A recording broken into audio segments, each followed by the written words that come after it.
Oke, halo semuanya, balik lagi di Talk Show Share Your Experience bareng aku Adit dan rekan aku Valen. Nah, seperti biasa, Talk Show Share Your Experience ini merupakan sebuah talk show di mana kita bakal ngobrol bareng nih dengan Civitas Akademika yang ada di School of Applied STEM Universitas Prastia Mulia. Jadi nggak cuma ngobrol bareng mahasiswa aja, tapi kita juga bakal ngobrol bareng nih dengan dosen-dosen yang ada di School of Applied STEM Universitas Prastia Mulia. Kayak hari ini nih, kita udah kedatangan salah satu fakulti member atau dosen, yaitu Bu Siska. Halo Bu Siska. Halo. Halo Bu Siska. Apa kabar nih? Ya, apa kabar nih Bu Siska? Baik, Adit. Oke. Nah, sebelum kita lanjut nih Bu, boleh dulu perkenalan, disebut nama, ngajar di prodi apa, kemudian expertise-nya bisa dijelaskan, dan udah ngajar berapa lama sebagai dosen, dan di Prasmul udah berapa lama? Oke, nama saya Francisca Wijaya. Biasanya saya dipanggil sama mahasiswa Ibu Siska, gitu ya. Saya mengajar di jurusan Food Business Technology Prastia Mulia dan expertise saya di pengembangan produk, ya, terutama di sensory, food sensory, yang icip-icip itu. Dan saya mulai di Prasmul itu di tahun 2017 dari angkatan pertamanya STEM gitu. Oke. Jadi Bu Siska ini merupakan salah satu dosen atau faculty member dari Prodi Food Business Technology dan udah mulai ngajar dari angkatan pertama nih di 2017. Betul. Nah, selanjutnya nih Bu, kalau boleh tahu kenapa sih Bu Siska nih dulu milih profesi sebagai seorang dosen? Dan kalau boleh tahu juga, kenapa akhirnya mungkin milih Prasmul sebagai tempat ngajar? Boleh diceritain? Mungkin ada personal reasons gitu. Kenapa milih jadi dosen dan milih di Prasmul? Oke. Saya cerita background saya dulu kali ya. Boleh. Jadi, background saya itu S1 Teknologi Pangan. Ya, di IPB waktu itu, Institut Pertanian Bogor. Dan setelah itu saya bekerja di industri pangan itu kurang lebih sekitar 5 tahun ya di pabrik Indofood waktu itu ya. Jadi kalau kalian tahu pabrik kecapnya, nah kecap Indofood, nah itu saya di situ. Itu sekitar 5 tahun. Nah kemudian saya ambil S2 ya, sambil kerja juga sih waktu itu ya. S2-nya juga teknologi pangan. Tapi setelah itu saya merasa saya mau bagi ilmu saya nih gitu ya. Saya udah praktisi juga, kemudian juga saya udah nambah ilmu di S2. Nah, jadinya saya cari kerja sebagai dosen. Ya. Nah, saya jadi salah satu dosen yang punya background di praktisi industri gitulah ya. Nah, ketika itu Prasmul saya lihat buka prodi FBT, Food Business Technology gitu ya, Food Business Technology.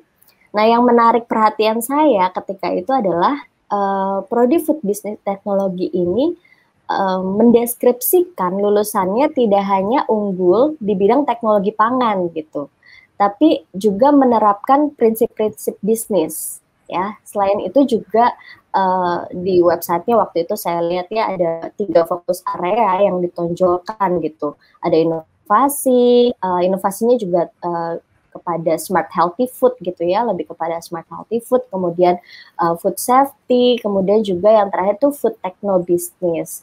Dan ini saya rasa tuh cocok gitu dengan background saya yang dipraktisi gitu kan ya, dimana saya sudah merasakan bagaimana aplikasinya dari ilmu teknologi pangan itu sendiri. Jadi saya merasa, oh jurusan ini kok bagus nih dan aplikatif banget menurut saya, dan saya tertarik untuk jadi dosennya. Kira-kira gitu, Adit. Oke. Wah, menarik banget ya Bu Siska. Nah, tadi kan aku udah dengar nih kalau Bu Siska itu udah dari tahun 2017 nih di Prasmul, dari angkatan pertama bahkan kan Bu. Nah, aku yang paling orang pengen tahu tuh pasti pengalaman dong ya. Kira-kira boleh dibagikan nih pengalaman apa sih yang banyak didapatkan dari Bu Siska itu di Prasmul, terutama di prodi jurusan Food Business Technology ini. Apa sih yang memorable atau yang menarik nih selama mengajar? Wow, banyak banget Valen ya. Udah sekitar kurang lebih berarti jalan 4 tahun ya sekarang ini ya. Jadi berarti banyak banget yang memorable pastinya. Nah, yang pertama itu yang saya mau bagikan, kalau di FBT itu ada acara biasanya yang setiap tahun diadakan oleh Prodi FBT. Yaitu dia namanya adalah acara Clave. Ya, Clave ini adalah acara lomba untuk SMA gitu, di mana anak-anak SMA ini yang mendaftar sebagai peserta, mereka itu harus membuat ide, ya, ide pengembangan produk dan juga bisnisnya gitu. Jadi nggak hanya produk aja tapi bisnis. Nah, ini sangat menarik sekali gitu ya, banyak waktu itu anak-anak SMA yang bergabung gitu, dan selain itu juga ada seminarnya, jadi kalau mereka ikut lomba juga dapat ilmunya juga. Nah, di situ waktu itu saya bergabung, ikut serta sebagai juri, juga sebagai moderator juga pernah gitu ya. Nah, yang serunya ini diadakan oleh memang anak-anak FBT sendiri gitu ya, dari prodi kami sendiri. Dan ini setiap tahun ya, Clave ini setiap tahun. Nanti kami akan mengadakan Clave 3.0 itu di bulan Oktober, sekalian dengan Hari Pangan Sedunia gitu. Nah, itu seru banget ya pokoknya, mereka tuh kayak nggak ngira gitu, anak SMA bisa bikin kayak prototype gitu, makanan-makanan lucu-lucu, tapi mereka itu ya punya added value-nya. Jadi nggak cuma makanan aja bisa bikin, tapi added value-nya tuh apa gitu. Nah, kurang lebih kayak gitu. Itu yang pertama ya. Boleh lagi nggak nih? Boleh. Boleh lagi ya. Boleh. Oke, soalnya ada banyak gitu ya. Saya tuh suka ingat-ingat gitu ya. Kalau di FBT ini juga kita tuh seringnya tugas project. Ya, tugas project. Nah, salah satu mata kuliah yang saya ampuh gitu ya, itu adalah sensor evaluation. Itu, nah, sensor evaluation itu kan icip menyicip gitu ya. Nah, jadi tugas projectnya itu ya membuat prototipe juga, dan kemudian mereka harus melakukan sensori terhadap orang lain gitu ya. Jadi mereka itu projectnya bikin produk, tapi nggak cuman bikin produk asal. Tuh, mereka sudah sampai ke label, mereka sudah sampai ke packaging gitu ya. Jadi mereka bikin per grup waktu itu, dan seru sekali. Mereka itu ada yang kreatif banget gitu ya. Saya sampai jadi dosennya tuh sampai mikir, kok bisa ya mereka juga gitu ya, dan hebat banget gitu. Dan jadi mereka punya pengalaman sampai lebih dalam ke pengembangan produknya. Yang seperti saya bilang tadi, lebih aplikatif lah kita gitu ya, nggak cuma terima teori-teori gitu ya, tapi mereka bisa mengembangkan produknya secara real gitu. Kurang lebih gitu. Oke. Ada lagi mungkin, atau baru ada 2 aja, atau mau cerita lagi? Oh, ada lagi nggak ya? Mungkin yang terkait relasi dengan mahasiswa juga ya. Iya. Biasanya tuh kan kalau di Prasmul uniknya lagi ya nih ya, di Prasmul itu kita punya yang namanya mentor. Jadi mahasiswa itu nggak cuman dilepas gitu aja, tapi mereka punya mentor yang seperti wali kelas lah kalau di SMA gitu ya. Nah, mentor ini biasanya yang lebih dekat sama mahasiswanya gitu ya. Nah, waktu itu saya punya menti itu kan FBT angkatan 2019. Nah, mereka tuh minta tolong saya untuk kerjain salah satu mahasiswanya. Salah satu temannya maksudnya ya. Salah satu temannya untuk dikerjain karena ulang tahun gitu ya. Nah, seru sih waktu itu. Saya nggak tahu harus apa. Saya bilang saya nggak tahu harus apa loh ya. Saya cuman harus marah-marah katanya. Padahal kan saya nggak bisa marah-marah sebenarnya ya. Saya disuruh pura-pura. Ya udahlah ya. Terus deh gitu marah-marah. Ternyata marah-marahnya kelamaan. Bu udah saya sampai di WA ya. Udah kelamaan, akhirnya mereka teman-temannya nunggu di bawah. Akhirnya mereka sukses untuk surprise-nya. Nah, kurang lebih seperti itu. Ada kedekatan tersendiri sih ya, serunya antara mentor dengan mentinya ya. Kan kalian juga kan pasti ngerasain ya, ada mentor itu sangat membantu sih menurut saya gitu ya. Dan itu jarang sih kalau di universitas-universitas lain ya, kalau menurut saya. Iya, terus Adit sama Valen, Saya juga mau cerita satu lagi nih ya. Kalau di FBT itu kita ada makrab. Makrab itu diadakan oleh kakak tingkatnya untuk adik-adik kelasnya gitu ya. Jadi yang masuk ke FBT itu kita udah semuanya ngelebur lah istilahnya. Nggak ada lagi kayak senioritas ya, nggak ada lagi kayak tingkat atas tingkat bawah yang siapa lu siapa gue gitu ya. Nah itu nggak ada tuh yang kayak gitu ya, kita tuh semuanya nyatu. Nah di makrab itu kita having fun lah ya, saling kenal satu sama lain, kurang lebih kayak gitu kalau di FBT. Oke. Oh iya. Tadi bahas tentang makrab nih Bu ya, terakhir itu kayaknya seru banget gitu, karena cutting dan adik tingkat juga kayaknya membaur. Mungkin di makrab itu ngajak dosen-dosennya juga, atau mungkin cuma mahasiswanya aja nih Bu? Oh iya, dosennya juga deh. Jadi waktu itu serunya itu ya, kita semua dosen FBT diundang juga gitu sama panitianya. Untuk diajak main juga gitu ya, dosennya dikerjain juga gitu sama mereka gitu ya. Tapi ya itu asiknya gitu ya, supaya yang angkatan baru juga bisa deket sama dosennya, kurang lebih kayak gitu. Oke deh, tadi Bu Siska udah cerita banyak nih tentang pengalaman-pengalaman selama jadi dosen dan faculty member di Prodi FBT khususnya nih ya Bu ya. Udah kayak ada cafe tadi ya buat adik-adik nih penonton yang mungkin masih SMA, boleh banget nih join cafe di bulan Oktober ya Bu. Betul. Berbarengan sama Hari Pangan.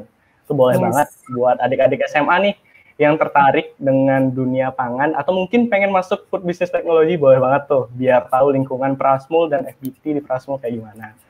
Dan tadi juga Ibu kayaknya udah banyak cerita pengalaman, tapi kayaknya saya lihat itu lebih ke offline ya. Kalau untuk online sendiri gimana nih Bu? Apa masih seseru itu kah atau gimana? Boleh diceritain proses belajar mengajar dan interaksi sama mahasiswanya. Ya, kalau online saat ini juga sama ya menurut saya. Cuma bedanya kan kita itu nggak ada tatap muka secara langsung gitu ya. Biasanya kalau di layar itu hanya ekspresinya aja yang nggak kelihatan dari mahasiswa gitu ya. Biasanya kalau misalkan saya ngomong apa, mereka kelihatan ekspresinya secara langsung. Ini saya harus nyari-nyari dulu mukanya gitu ya, siapa yang kira-kira ketawa atau bagaimana gitu. Nah, tapi overall ya sebenarnya sama dari cara penyampaian gitu ya, cara penyampaian dosennya. Bahkan kalau saya boleh kasih tahu ya, dosennya saat ini tuh lebih kreatif gitu. Kami harus berpikir lebih keras bagaimana caranya supaya memang penyampaian kami ini lebih menarik dan juga tidak membosankan gitu ya. Kalau misalkan lama gitu, satu mata kuliah misalkan 2,5 jam misalkan ya, itu kita break dulu di tengah, atau ada games, ada quiz misalkan gitu yang kira-kira bisa take a break lah, kita tarik nafas dulu lah ya, istirahat. Karena kalau di depan layar terus ya, itu saya juga pernah merasakan itu rasanya juga nggak enak ya. Mereka harus istirahat gitu. Itu kurang lebih gitu ya, Adit. Oh, berarti meskipun transisi ke online pun itu nggak ada masalah ya, karena dari FM-nya sendiri itu juga berusaha keras nih untuk memberikan pembelajaran edukasi yang kreatif ya Bu. Nah, aku juga punya satu pertanyaan nih yang punya relasi dengan pertanyaan-pertanyaan sebelumnya. Karena kan Bu Siska ini punya banyak pengalaman nih, terutama kedekatan juga nih ke para menti-menti atau para mahasiswa food business technology. Nah, aku mau tanya nih Bu, apa sih hal yang paling bikin bahagia nih sebagai seorang FM? Boleh diceritain dong Bu? Bahagia sebagai seorang FM, yang pertama tentunya kalau misalkan anak-anaknya itu mendapatkan nilai bagus ya. Jadi intinya penyampaian kita, pembelajaran kita terhadap mereka itu berhasil dan sukses gitu ya. Dan yang kedua tentunya keberhasilan itu dilihat kalau nanti mereka itu mungkin sekarang belum terlihat ya, tapi saya sih berdoa bagi mereka supaya nanti mereka sukses di tempat kerja gitu ya, supaya nantinya mereka bisa menerapkan apa yang mereka diterima di Prasmul gitu dan sukses di tempat kerjanya. Bahkan sekarang ini ya, mereka itu sudah yang tingkat akhir ya, mereka itu sudah merasakan bekerja gitu. Jadi tugas akhirnya itu ada yang magang ya, magang dan sebenarnya juga tidak hanya magang gitu. Jadi mereka sebagai pekerja juga seperti part time gitu ya. Dan menurut saya itu sangat berharga sekali karena mereka ketika nanti keluar dari Prasmul berarti mereka sudah punya banyak pengalaman kan ya. Nah, itu saya membantu mereka sampai ke sana itu saja sudah membuat saya bangga sekali gitu. Jadi saat ini tuh memang ada beberapa bimbingan saya ya, ada 2 orang yang bekerja magang gitu sebagai tugas akhirnya mereka, dan mereka nanti juga akan lulus gitu ya, pastinya dengan pengalaman-pengalaman yang mereka dapatkan yang sungguh banyak itu kan ya. Kurang lebih seperti itu, Valen. Jadi kita bantu sih mereka untuk punya pengalaman lebih gitu ya. Oke, tadi Bu Siska udah cerita ya, gimana sih sebenarnya kebahagiaan seorang guru atau seorang dosen gitu. Jadi kesuksesan kita nih sebagai seorang siswa dapat nilai bagus, diterima kerja, itu nggak cuma jadi kebanggaan dan kesenangan buat kita gitu. Ternyata dosen kita atau guru kita juga turut berbangga dan turut senang juga ya Bu, atas pencapaian kita gitu. Nah, kalau boleh tahu tadi juga nyinggung masalah magang di FBT. Itu kalau boleh tahu nih, saya magangnya itu dilaksanain semester berapa dan berapa lama ya kira-kira itu? Jadi kalau kita sebenarnya ada memang program magang itu di semester 7. Ya, semester 7 itu selama kurang lebih 3 bulan. Nah, selama 3 bulan mereka ada di industri gitu ya. Nah, nanti kan setelah itu mereka melanjutkan ke tugas akhir. Tapi kalau memang mau dilanjutkan gitu ya, dilanjutkan di di industri itu silakan. Tapi kalau enggak juga nggak apa-apa gitu ya. Tergantung kesepakatannya dengan industri, kurang lebih seperti itu. Oke, jadi buat magangnya itu ada di semester 7 selama 3 bulan, tapi ada opsi juga untuk dilanjutkan dan sebagai skripsi tugas gitu akhir, ya, laporan tugas akhirnya. Iya. Nah, itu buat teman-teman nih yang mungkin masih SMA, yang tertarik nih buat masuk di Food Business Technology, boleh banget. Karena di FBT ternyata nggak cuma belajar teori, nggak cuma praktek aja, tapi terjun langsung ke industri, bahkan kalau bisa langsung lanjut ya dari semester 7. Nah, kita udah bahas banyak nih Bu, tentang pengalaman Ibu, tentang prodi FBT, tentang acara-acara yang di dalamnya. Nah, boleh dong Bu, kasih satu kata nih yang menggambarkan prodi FBT, dan boleh dijelasin kenapa Ibu ngasih satu kata itu buat prodi FBT. Oke. Buat prodi FBT, saya kasih satu kata, inovatif. Inovatif ya. Kenapa? Karena prodi FBT itu selalu berusaha tampil dengan inovasi-inovasi pangan sehat untuk menjawab kebutuhan masyarakat, pasar tentunya gitu ya, dalam usaha pengembangan bisnis pangan, dan juga kami selalu inovatif dalam proses pembelajaran seperti itu. Wih, keren banget nih kata inovatif, karena dari pembelajaran internal maupun yang eksternal juga di luar pembelajaran itu jurusan Food Business Technology ini terus memberikan pengalaman-pengalaman yang menarik nih kepada para mahasiswanya ya Bu. Nah, aku juga mau minta nih kesannya nih dan juga pesannya untuk anak-anak SMA, teman-teman kita yang nonton hari ini yang mau masuk nih ke Prasmul, terutama juga ke jurusan Food Business Technology. Boleh dong Bu dikasih pesan-pesannya? Oke, baik. Buat kamu-kamu yang mau masuk Prasmul ya, khususnya prodi FBT, di sini adalah tempat kalian untuk bisa menjadi food technologist sekaligus pebisnis dalam bidang pangan ya. Jurusan ini sangat menjanjikan karena setiap orang pasti butuh makan kan ya, dan bisnis ini nggak ada matinya menurut saya gitu ya. Jadi memang ini juga salah satu alasan saya waktu itu memilih jurusan food tech waktu kuliah. Jadi silakan daftar ke Prasmul. Wih, dengar tuh, silahkan daftar ke Prasmul karena kalau kalian daftar nih kalian bisa bertemu langsung nih dengan FM kita Bu Siska yang tentunya keren banget dalam mengajarnya, dan kalian juga bisa membuat relasi nih dengan Bu Siswa Bu Siska karena Bu Siska juga terbuka untuk kalian yang mau masuk ke Prasmul. Nah, Bu, mungkin ini adalah pertanyaan terakhir kita yang tadi. Aku mau bilang terima kasih banyak nih udah share dan juga udah ceritain pengalaman di mengajar di Prasmul. Nah, untuk kalian semua juga yang menonton hari ini, jangan lupa untuk cek Instagram STEM Prasetya Mulia di @stemprasetyamulia untuk mendapatkan informasi nih yang lebih lanjut tentang STEM di Prasmul. Dan jangan lupa juga untuk subscribe channel ini agar kalian bisa mendapatkan seluruh informasi yang kalian butuhkan. Nah, sekian episode kali ini. See you on the next Sharer Experience. Bye-bye.